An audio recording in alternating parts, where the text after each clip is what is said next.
శివమహాపురాణంలో రుద్ర సంహితలో సతీకాండలో 6 చాప్టర్లో 43 శ్లోకాల నుంచి సంధ్య చేసిన తపస్సుకి మెచ్చుకున్న పరమేశ్వరుడు ఆవిడ అడిగిన వరాల్ని ఆవిడకి ఇస్తాను అని చెప్పి, పైగా ఏదైతే పుట్టిన వెంటనే భూమి మీద కానీ ఆకాశం మీద కానీ వెంటనే కూడా ఈ కామ అంటే కోరికకి లోబడకుండా ఉండాలి ఏ జీవి అయినా, అట్లాంటిది స్థాపింప చెయ్యమని కోరికతో తపస్సు చేసింది.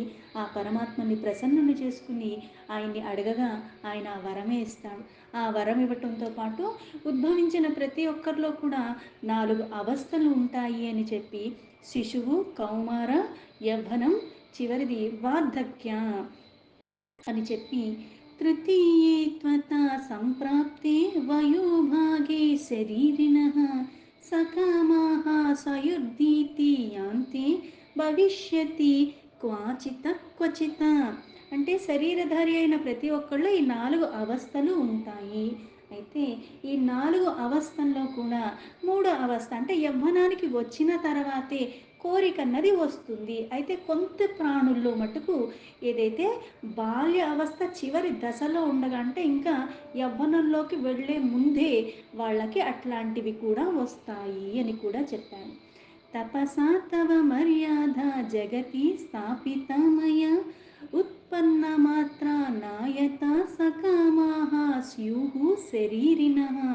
అలాగే ఈ సంధ్య చేసిన దీర్ఘకాల తపస్సుకి ఈ సంసారంలో ఈ మర్యాదని స్థాపింపచేసిన కారణంగా ఇలా శరీరధారిలో ఉత్పత్తి ఇలా సకామమన్నది పుట్టిన వెంటనే జరగదు. అలా నేను నీ కోరిక మేరకది నేను స్థాపింప చేస్తున్నాను అన్నాడు. త్వం చాలోకే సతీభావం తాదృశం సమవప్నుహి ఋషి లోకేషు నాయస్త్వా యాదృశం సంభవిష్యతి. అలాగే ఈ లోకంలో ఇట్లాంటి సతీభావ ప్రాప్తి నీకు కలుగుతుంది. అయితే ముల్లోకాలలో కూడా ఇంకా ఏ స్త్రీ కూడా ఇంత ఉత్పన్నంగా ఇంత సమృద్ధిగా ప్రసన్నురాలు అవ్వదు. అంటే ఎలా? ఈవిడ అంతలాగా ఆనందంగా ఏదైతే స్థాపింపచేసిందో, ఏదైతే దీర్ఘకాలం అంతలాగా కఠోర తపస్సు చేసిందో, ఈవిడ నామం ప్రసిద్ధి చెందుతుంది. ఇటువంటి స్త్రీ ఇంకొకళ్ళు ఉండరు. ఎందుకంటే ఆ కోరిక కూడా కోరింది, దాన్ని కూడా నెరవేర్చాడు పరమాత్మ. యః పశ్యతి సకామస్త్వం పాణిగ్రహమృతి తవ స సద్యః క్లీభతాం ప్రాప్య దుర్బలత్వం గమిష్యతి. అలాగే నీ భర్తతో నీకు అనురాగం ఉండేలాగా, అలాగే ఇంకా ఇతరుల్ని ఆ దృష్టితో నువ్వు ఎప్పుడూ చూడకుండా, ఇతరులు కూడా నీ పట్ల ఆ దృష్టితో చూడకుండా, అలాగే ఎవరైతే నీ పట్ల అట్లాంటి దృష్టితో చూస్తారో అదే క్షణంలో వాళ్ళు ఆ నపుంసకులు అయిపోతారు అని కూడా చెప్పాడు. పతిస్తవ మహాభాగస్తపోరూప సమన్వితః సప్తకల్పాంత జీవి చ భవిష్యతి సహత్వయా. అలాగే ఏ భర్తనైతే కోరుకున్నావో ఆయన చాలా భాగ్యశాలి, అలాగే తపస్సంపన్నుడు, పైగా రూపవంతుడు, అలాగే నీతో అటు 7 కల్పాల వరకు కూడా హాయిగా ఆయన జీవిస్తాడు. ఇది తే ఏ వరమత్తః ప్రార్థితాస్తే కృతమయ అన్యచ్చతే వదిష్యామి పూర్వజన్మాని సంస్థితం. ఈ ప్రకారంగా ఏవైతే నువ్వు కోరికలు కోరావో ఈ వరాలన్నిటినీ కూడా నేను నీకు ప్రసాదిస్తున్నాను. అలాగే నీ పూర్వజన్మకి సంబంధించిన ఒక విషయాన్ని కూడా నీకు ఇప్పుడు నేను చెబుతాను అని చెప్తున్నాడు. అగ్నౌ శరీరాత్యాగస్తే పూర్వమేవ ప్రతిశ్రుతః తదుపాయం వదామి త్వం తత్కురుష్వ న సంశయః. నువ్వు పైగా ఇప్పుడు ఏదైతే శరీరాన్ని త్యాజిచ్చేస్తానంది, అలాగే ఇప్పుడు అగ్నికి ఏ శరీరాన్ని అయితే త్యాగం చేస్తానని ప్రతిజ్ఞ చేశావో అది ముందు ఎలా చెయ్యాలో, పైగా ఏ రూపంలో వెళ్ళి చెయ్యాలో, ఎక్కడ చెయ్యాలో అన్నది కూడా నేను నీకు ఆ ఉపాయాన్ని కూడా చెప్తాను. నిశ్చింత రూపంలో నువ్వు అదే చెయ్యాలి. సచా మేధాతిథేర్యజ్ఞే మునిర్దాదశ వార్షికి కృత్స్నా ప్రజ్వలితే వాగ్నవాచిరాత్ క్రియతాం త్వయా. ఆ ఉపాయం ఏంటి అంటే, ఇక్కడ ఒక మహర్షి అయిన మేతాతిథి అన్న ఆయన 12 సంవత్సరాల దాకా ఒక యజ్ఞాన్ని చేస్తున్నాడు. ప్రచండ రూపమైన యజ్ఞం. ఆ యజ్ఞంలో అగ్ని జ్వలం ఉంటూనే ఉంటుంది ఆ 12 సంవత్సరాలు కూడా. ఆ అగ్నిలో వెళ్ళి నువ్వు నీ శరీరాన్ని త్యాగం చేయాలంటే నువ్వు అక్కడికెళ్ళి ఆ అగ్నిలో ప్రవేశించి అప్పుడు నీ శరీరాన్ని నువ్వు త్యాజించాలి అని చెప్పాడు. అంటే ఎలా? అగ్నికైతే ఆహుతి ఇచ్చేస్తాంది. అది ఏ ప్రదేశంలో చెయ్యాలి, ఎవరికి చెయ్యాలి అన్నది కూడా ఆయన స్పష్టంగా చెప్పాడు ఆ పరమేశ్వరుడు. ఏతచ్చైలోపయత్యకాయాం చంద్రభాగా నదీతటే మేధాతిథిర్మహాయజ్ఞం కురుతే తాపశాస్త్రమే. అయితే ఈ మేధాతిథి ఏదైతే యజ్ఞం చేస్తున్నాడో ఆ యజ్ఞం ఎక్కడ చేస్తున్నాడు? ఈ పర్వతానికి ఒక పక్కన ఆ చంద్రభాగా నది ఉన్నది. దాని తీరంలో ఆ తపస్వి ఆశ్రమం ఉన్నది. అక్కడ మునివరుడు అయిన మేధాతిథి మహాయజ్ఞాన్ని చేస్తున్నాడు అని. తత్ర గత్వా స్వయం చద్ధం మునిభినోర్ ఫలశ్రిత మత్ప్రసాదాదాగ్నిజాత తస్య పుత్రీమవిష్యతి. అయితే ఆ మేధాతిథి ఎక్కడైతే యజ్ఞం చేస్తున్నాడో ఆ యజ్ఞం దగ్గరికి నువ్వు వెళతావు. వెళ్ళి అక్కడ నువ్వు అగ్నికి ఆ శరీరాన్ని ఆహుతి చేస్తావు. ఆహుతి చేసిన తర్వాత నువ్వు నీ కోరిక మేరకు ఇష్టంగా అక్కడికి వెళుతున్నావు. అక్కడికి వెళ్ళి నువ్వు అగ్నికి వాళ్ళు చేసే యజ్ఞగుండంలో నువ్వు ఆహుతి చేయటం అక్కడ ఎవరూ చూడరు. ఇక్కడ మళ్ళీ ఇది నా యొక్క అనుగ్రహం చేత వాళ్ళు దాన్ని గమనించరు. ఆ అగ్నిలో నువ్వు ప్రవేశించు. అలా ప్రవేశించిన తర్వాత ఆ జరుగుతున్న యజ్ఞం నుంచి ఆ అగ్ని నుంచి నువ్వు మళ్ళీ ప్రకటింపబడతావు. మేధాతిథికి పుత్రికవి అప్పుడు అవుతావు. అంటే అగ్ని నుంచి ఉద్భవించి ఆయనకి పుత్రికగా నువ్వు మళ్ళీ ఆయన చెంత ఉంటావు. యోగాగ్ని ద్వారా అంటే ఆ శరీరాన్ని వదిలేయటం మళ్ళీ అక్కడి నుంచే మళ్ళీ ఇంకో శరీరాన్ని ధరించి రావటము. యస్తేవరో వాచ్యానీయః స్వామి మనసి కశ్చన తం నిధాయ నిజస్వాంతే త్యజావాగ్నో వపుః స్వకం. ఈ మనసులో పైగా ఆ శరీరాన్ని ఎప్పుడైతే యోగాగ్ని, ఎందుకంటే యోగంతో ఆ శరీరాన్ని ఇష్టంగా చేస్తుంది. పైగా అక్కడ ఏదైతే యజ్ఞం జరుగుతుందో యజ్ఞం జరుగుతున్న అగ్నికి ఆ శరీరాన్ని ఇచ్చేస్తుంది. పైగా ఎలా ఇవ్వాలి?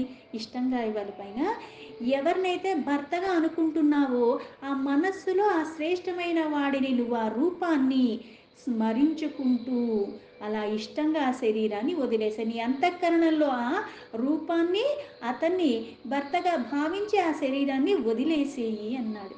యథాత్మం దారుణం సంధ్యే తపశ్చరసి పర్వతే యావత్ చతుర్యుగం తస్య వ్యతీతే తు కృతే యుగే.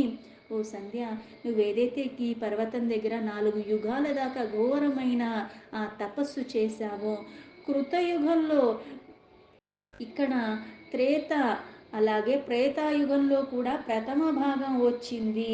అప్పుడు దక్షుడికి ఇక్కడ శీల సంపన్నత కన్య కూడా ఉత్పత్తి జరిగిపోయింది. త్రేతాయాః ప్రథమే భాగే జాతా దక్షస్య కన్యకాః యాస్తాః శీల సమాపన్నా యథా యోగ్యం వివాహితాః తన్मध्ये सा दधौ कन्या विधवे सप्तविंशतिः चंद्रो अन्याः సంపరిత్యజ్య రోహిణ్యాం ప్రీతిమానభూతు. ఎలా అయితే దక్షుడికి శీల సంపన్నులైన కన్యలన్న వాళ్ళు ఉత్పత్తి చెందారో ఆ ఉత్పత్తి చెందిన తర్వాత యథాయోగ్యంగా ఏ కన్యకి ఎవరినిచ్చి వివాహం చేయాలో అలా దక్షుడు వాళ్ళందరికీ కూడా వివాహాలు చేశారు. అయితే అంతమంది కన్యల్లో 27 మంది కన్యల్ని తీసుకుని చంద్రుడికిచ్చి వివాహం చేస్తాడు విధి విధానంగా దక్షుడు. ఇలా విధి విధానంగా ఆయనకి 27 మందినిచ్చి వివాహం చేశాక కూడా అందరినీ ఒకేలాగా చూడడు చంద్రుడు. అందరిలోకి కూడా రోహిణి మీద ఎక్కువ ప్రీతితో ఉంటాడు. అందుకని అందరినీ వదిలేసి ఉత్తి రోహిణిని మాత్రమే చాలా ప్రేమగా చూసుకుంటూ ఉంటాడు చంద్రుడు. తద్దే తోర్హి యథా చంద్రః శప్తో దక్షేణ కోపిన తదా భవత్యా నికటే సర్వే దేవాః సమాగతాః. ఆ కారణంగా దక్షుడికి కోపం వస్తుంది. ఎందుకంటే వాళ్ళ ఆ కన్యలందరూ వెళ్ళి మొరపెట్టుకుంటాడు. ఎందుకు రోహిణిని తప్పితే మమ్మల్ని అసలు పట్టించుకోవట్లేదు ఆ చంద్రుడు అనేసరికి. అప్పుడు కోపంలో దక్షుడు చంద్రుణ్ణి శపిస్తాడు. అప్పుడు సకల దేవతలు కూడా నీ దగ్గరికి, అంటే ఈ పూర్వజన్మ వృత్తాంతం ఏదైతే సంధ్యది ఉందో అది పరమేశ్వరుడు ఇలా చెప్తున్నారు. అప్పుడు దక్షుడు ఎప్పుడైతే చంద్రుడికి శాపం ఇచ్చాడో అప్పుడు దేవతలందరూ కూడా నీ దగ్గరికి వచ్చారు. न दृष्टाश्च त्वया सन्ध्ये ते देवा ब्राह्मणा सह मयि विन्यस्तमनसा కం చ దృష్ట్వా లభే పునః. అయితే వాళ్ళందరూ నీ దగ్గరికి వచ్చారు, కానీ నువ్వేమో ఇక్కడ వాళ్ళందరూ వచ్చినప్పటికీ కూడా నువ్వు దీర్ఘకాలము నీ మనస్సంతా కూడా నా మీదే లగ్నం చేసి నువ్వు ఆ ధ్యాసలో ఉండిపోయావు. అలా లగ్నం నా మీద చేసి ఉన్నావు, ధ్యానంలో ఉండిపోయావు. వాళ్ళు వచ్చిన దాన్ని నీకు తెలియలేదు. దేవగణముల్లో ఆ బ్రహ్మ ఏం చేశాడు, వాళ్ళందరూ బ్రహ్మతో వచ్చారు, అందుకుని వాళ్ళ వైపు కూడా నువ్వు చూడలేదు. ఎందుకు ఆ పరమాత్మ మీద ధ్యాసతో అదే ధ్యానంలో ఉండిపోయింది సంధ్య పూర్వజన్మలో. అప్పుడు నువ్వు ఏ అయితే ఆకాశాన్ని చూసి అలా ధ్యానిస్తూ ఉండిపోయావో అక్కడే చూస్తూ ఆ దర్శన ప్రాప్తి నీకు లభించింది. అయితే నువ్వు వాళ్ళని పట్టించుకోకుండా ఉన్న సమయంలో బ్రహ్మ చంద్రస్య శాపమోక్షార్థ జాత చంద్ర నదీ తదా సృష్టా చాత్ర తదేవాత్ర మేధాతిథి రూపస్థిత. ఆ బ్రహ్మ చంద్రుడొక్క శాపాన్ని దూరం చేశాడు. ఆ చెయ్యాలన్న తపనతో ఈ చంద్రభాగా నదిని నిర్మాణం చేశాడు. అదే సమయంలో ఆ మేధాతిథి అక్కడ ఉన్నాడు. తపస తత్సమో నాస్తి నా భూతో నా భవిష్యతి ఏన యజ్ఞః సమారబ్ధో జ్యోతిష్టోమో మహావిధి. ఈ తపస్సు ద్వారా అతన్ని సమానం, అంటే ఈ మేధాతిథి ఎంత ప్రాదుర్భావం చెందిన ఆ నది దగ్గర ఈయన కూడా ఆ స్థితిలో అప్పుడు ఉన్నాడు.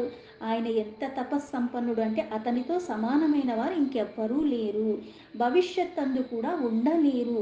ఆ మహర్షి అంత మహత్తరమైన విధి విధానాలతో చాలా దీర్ఘకాలం వరకు ఉండేటట్లుగా అట్లా చేశాడు. తత్ర ప్రజ్వలితో వాహ్నిస్తస్మిన్ త్యజా వపుః స్వకం ఇదానీం సుపవిత్రత్వం సంపూర్ణోస్తు పనస్తవ. ఆ అగ్ని ప్రజ్వలితం చేశాడు, అందుకుని అక్కడ దీర్ఘకాలం చేయాలని, పైగా ఇతన్ని చేసేలాగా ఇంకెవరు చేయరు. అందుకని అటువంటి అగ్నికి ఎప్పుడైతే నువ్వు ఆహుతవుతావో నీ కోరిక సంపన్నమవుతుంది.